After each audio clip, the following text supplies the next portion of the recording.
Hi, I'm John Smatlack. Welcome to another episode of Behind the Rails. Today we're on location. We're here in Santa Barbara, California.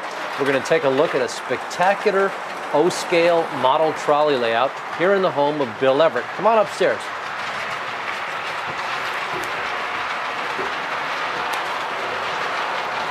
Hi Bill, how are you? Hi. Nice to see you. Nice to see you. This is a wonderful layout. So Bill, when did you start building this fantastic layout? This one up here, I probably built, this one probably about 1960 when I started this one. And before this you had another smaller one layout down in the garage? Yes. I started that one in probably 50, well, I started that one in 1960, so this is later. This will be about 1975 up here.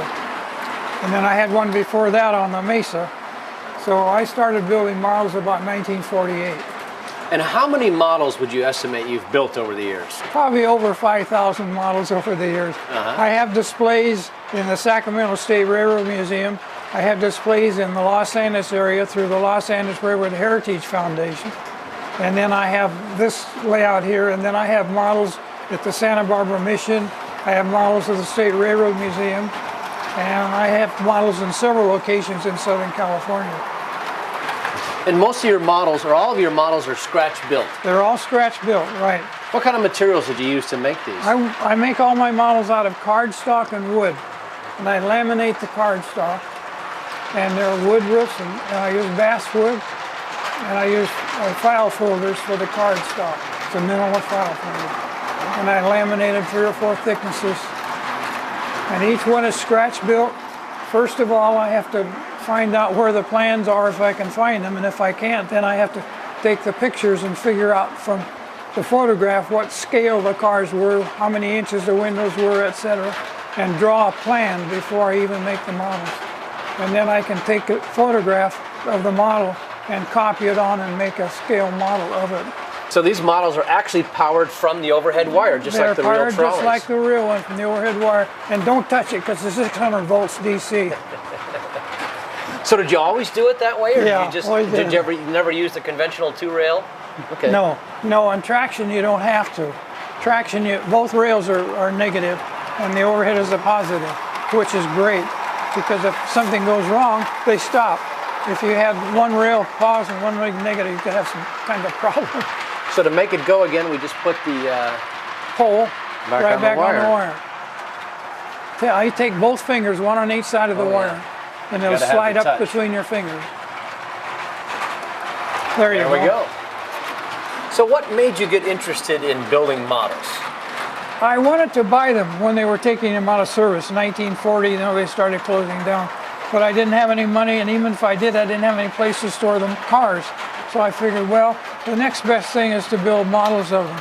So in those days, I could go down to the car barn and measure the cars, which I did, and then come home and start building the models.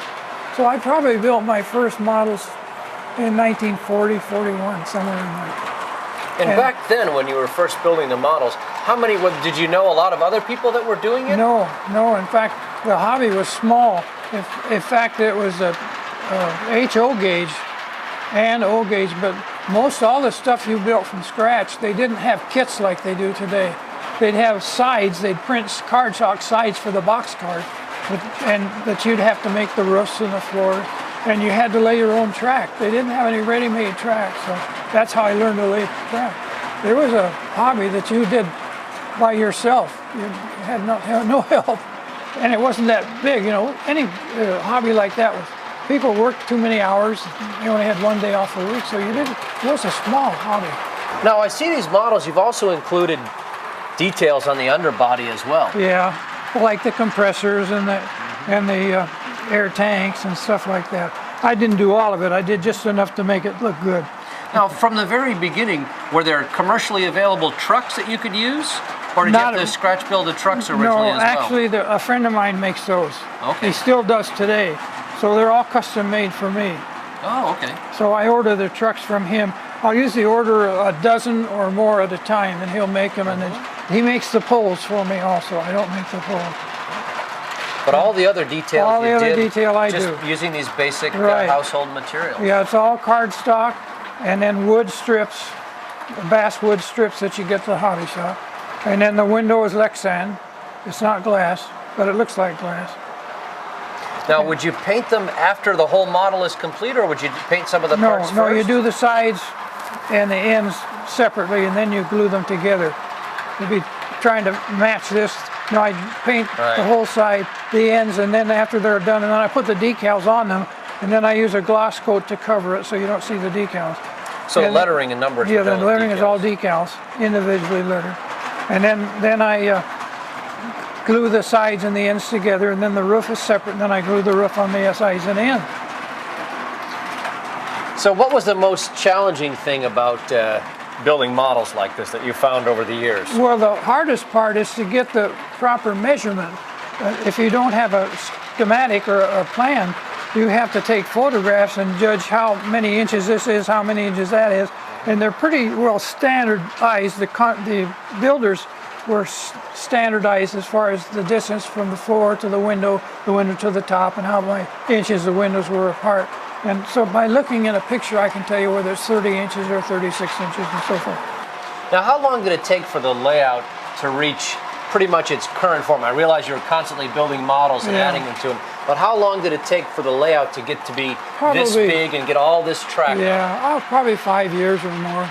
So it happened pretty quickly, and then you were just adding details and models to it. Of course, I scratch built all the buildings too. That went on. They're all about plywood. All the lights, most of the lights are scratch built.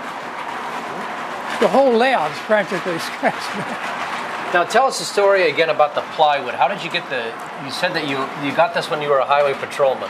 This is the wood that the layout was built with. I was working graveyard one night, and about 20 miles north of Santa Barbara, we got a report of an object in the freeway. So we ran up there, and here's a pile of plywood, 20 feet in the air, hundreds of sheets of plywood that a truck had lost and kept going.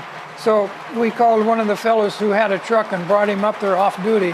The three of us loaded the plywood on the back of his truck. We took it down to the highway patrol office, put it in the back, and I think there was something like 100 sheets. So we left it there for 30 days, and we figured the driver would call in and say, I lost the load, where is it? The driver never called in. So after 30 days, we could take it. So we split it 3 ways, and I got 30-some sheets. All this, all the buildings and all the decking here is all plywood from that wreck. So it didn't cost me anything. Bill, thanks so much for this great tour of your house and all your wonderful models and your layout. And thanks very much for your ongoing support of the museum. We really appreciate it. And we look forward to many of you coming out to see Bill's collection at the museum. Not only are many of Bill's models on display at the museum, but Bill's and his wife have been kind enough to donate a large collection of Railroadiana as well. We look forward to seeing you out at the Orange Empire Railway Museum.